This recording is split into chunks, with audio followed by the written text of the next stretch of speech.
John Lee Evans, President of the San Diego Unified Board of Education. Thanks for joining us to meet the class of 2020. When Richard Barrera and I joined the board in 2008, the class of 2020 was in first grade. We began to ask what kind of schools we wanted by 2020.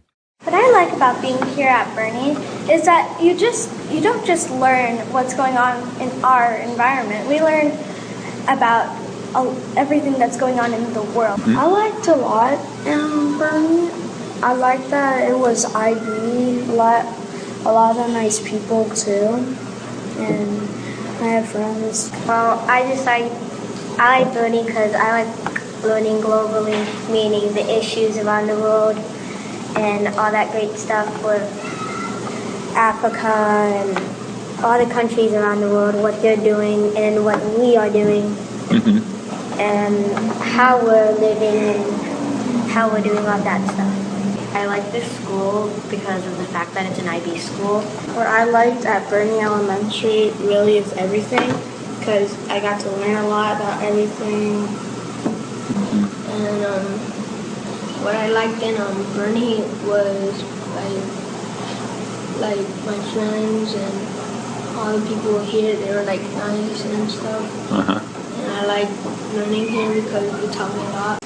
I like the hands-on learning, like trying the experiments for yourself. I mean, like we've made chalk with two elements that we put in a bag, put water in, zip it up, and like shake it up and then leave it, and it will make chalk, right? We get to learn stuff like actually doing it, not just learning it in a textbook.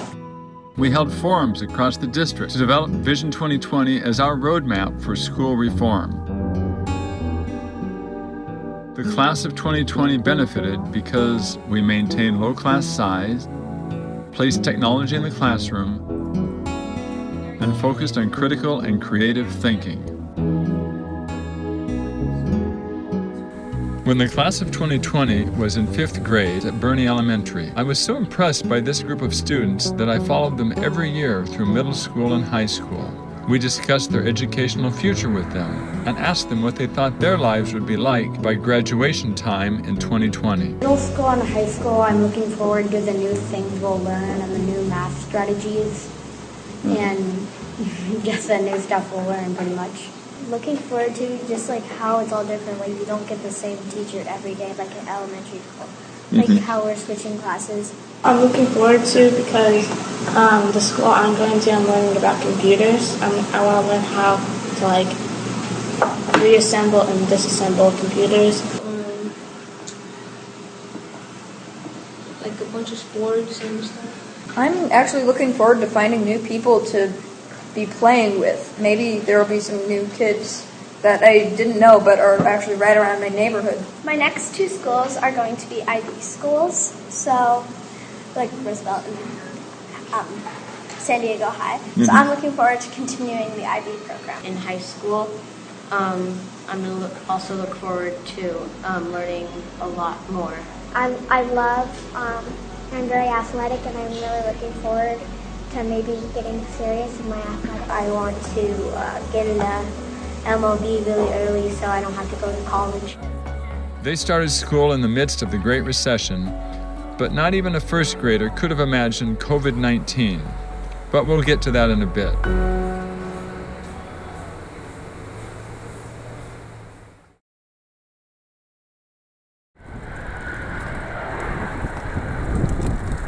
We followed the class of 2020 as they entered transformed high schools with more rigorous graduation requirements, more internships, more career technical courses, and more students enrolling in AP and community college courses. So I want to start off by saying that I think extracurriculars are really essential in the student life. It provides everyone with their own, it gives people a chance to find their own place, like their own interests, and it can develop so many skills. One that's been really important to me was theater. I've been involved with theater since middle school.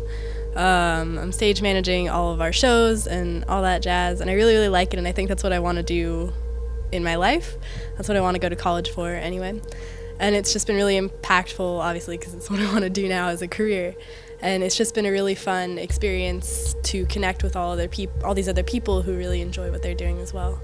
to put on a show, hopefully a good. Freshman year, I was playing baseball, and the thing was with baseball, I was able to just make really, really good friends that are still friends today, you know, and I was able to create these bonds that I never thought I would.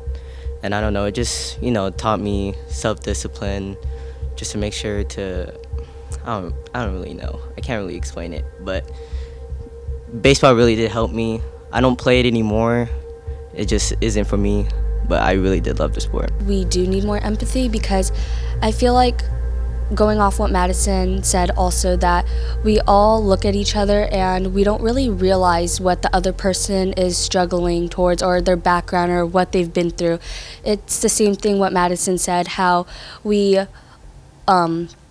take things for granted and we don't really see what's going on in other countries and with other people. I think that the biggest thing that we need to focus on right now is people's ability to compromise. I find, like, overwhelmingly, just anywhere you look, people are being divided into separate categories and not seeing anywhere where they cross those borders. They're not seeing any of the commonalities that they have with people, rather seeing the differences on their own. I think honestly, like, we need a lot of love in this world, because I feel a lot of our problems and issues stems from a lack of it, and just in any way possible making people know that they're there and that I can resonate with them and I can relate to them. And I just think that I really want to work on the problem of people not feeling like they're in the right place or just need a helping hand. I think all problems you can think of with poverty and world hunger, and just if we just had more love and more coming together unity in this world, I think a lot of our problems would be diminished. For more than 10 years, we watched their knowledge and abilities grow.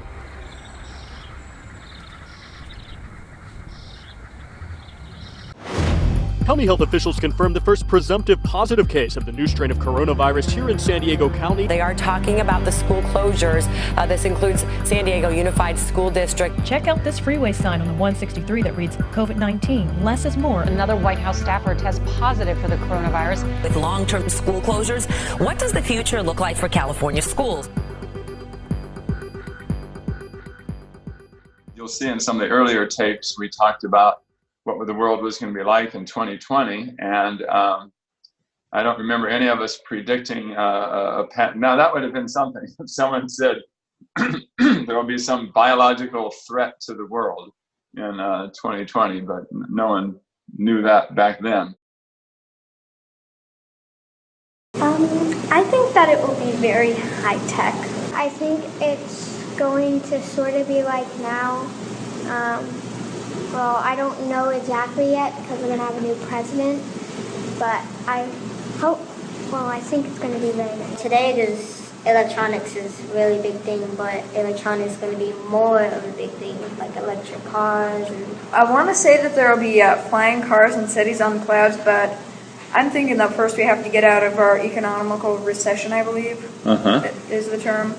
So I think that we just got to get our mess sorted out before we can start moving forwards again. I think it will be pretty much the same, but maybe new inventions and stuff. I think in the year 2020 I'll probably be smarter in knowing our way around Earth and fighting on our planet that's suitable for humans. If you basically have a big rectangle with a hollow center, you can have a whole bunch of lasers on all the sides, and that way they connect on the other side. So if you could touch basically a pad, the lasers would sense that it's not connecting anymore, and it would basically be a touch screen without the screen pretty much.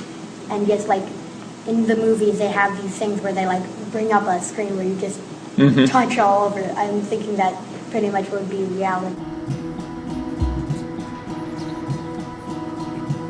When COVID-19 happened, it caused a momentary disruption in in-classroom teaching. Our students and teachers adapted to that situation.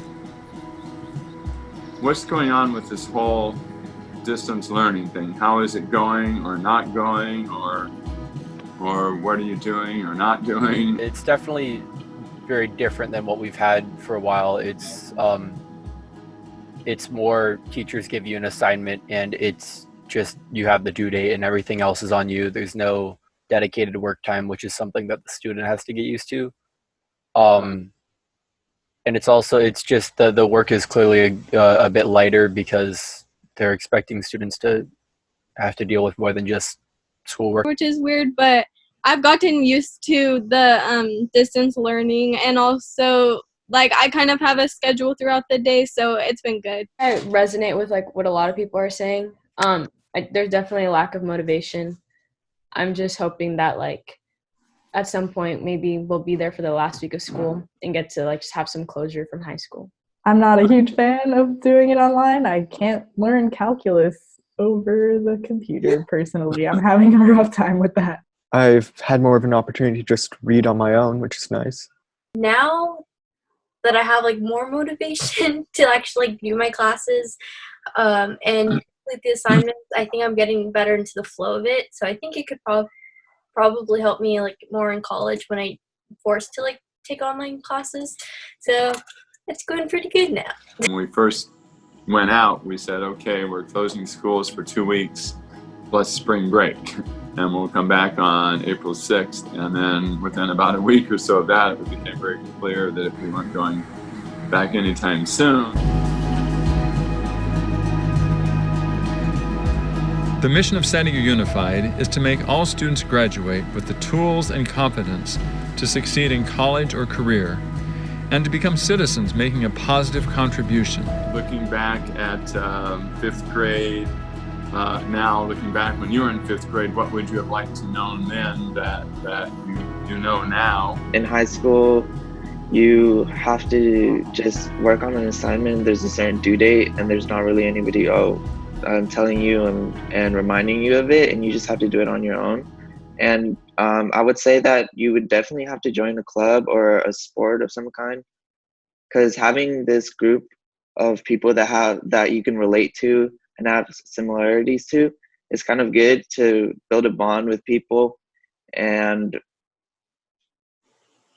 it's a group of people that will support you throughout your high school life. And if you make those bonds, they can really help you out in some assignments that you need to do, or just like personal things you're going through. Personally, I feel that one of the biggest changes, at least going from either an elementary school to a middle school or a middle school to a high school, is the amount of responsibility that's put on the student. Having more freedom as a middle schooler, I'd say that, and this is what I told my brother when he came into middle school, is that, I mean, you start getting a lot more trust, not only from your parents, but also from teachers. So I would say to join clubs, join things that you're interested in, and make friends, because that's really what makes middle school and then high school like a really fun and engaging experience, when you have other people to bond with and to share the experience with.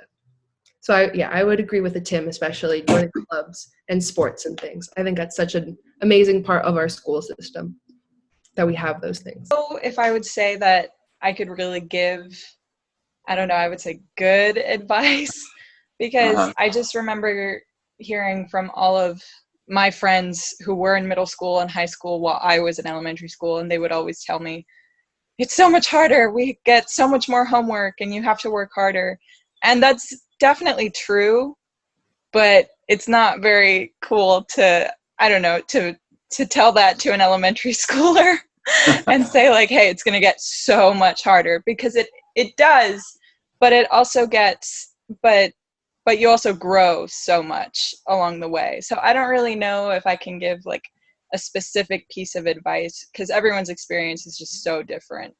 Like, I guess everyone's experience is different, and it does get harder, but when it does get harder, we're kind of used to it, if that makes sense. Like, we're in the position to be able to get through the like what's hard and stuff.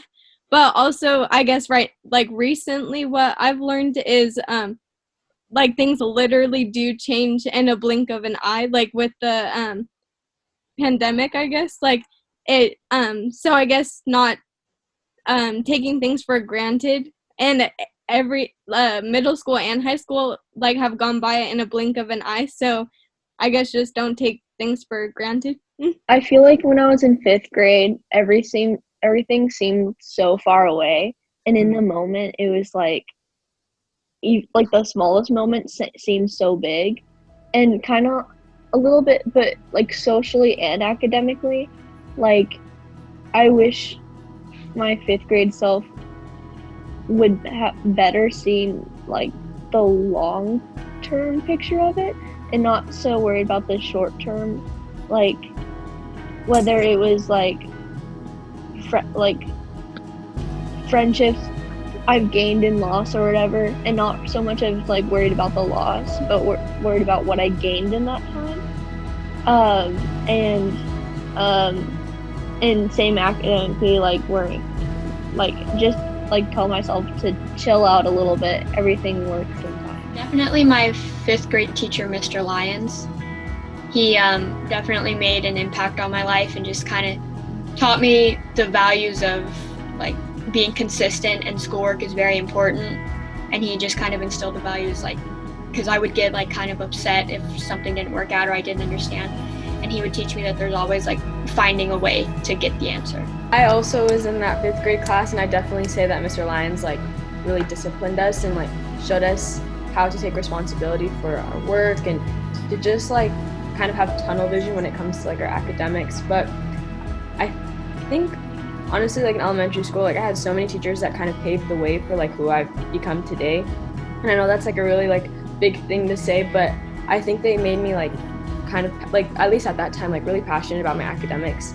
And like some of those teachers were like Mr. O'Malley, Mr. Laney, also Mr. Lyons, and my secondary teacher, Miss Gaines. But I think that one thing I've like really gained from all of this is just how enjoyable academics can be and how you can apply it to your life, and how I want to incorporate that into the things that I want to do and how I want to impact the future. So I'm thankful for them for bringing that to life for me. I do remember really liking the environment of my elementary school because we always had so many fun activities to do, like a jogathon or 5th grade games, and then we do ceramics. We just do so many fun things, and we felt like we were part of a very nice community, and there are so many parents involved as well. I feel like I'd be phoning it in if I comment on Lyons again. Is Mr. Lyons still teaching there? I have no idea, but once this is over, I'll check. He is. My sister graduated last year, and I saw him. It was awesome. Yeah. I mean, it's really great to kind of get in touch with someone, even years later, and just let them know. Sometimes they don't realize how much of an impact that they have. As the 2020 school year draws to a close in the coming weeks, so does our journey with this class. We wish these students all the best. They have the intelligence, flexibility, resilience, and all the heart they need to meet the challenges they face and to truly lead the world.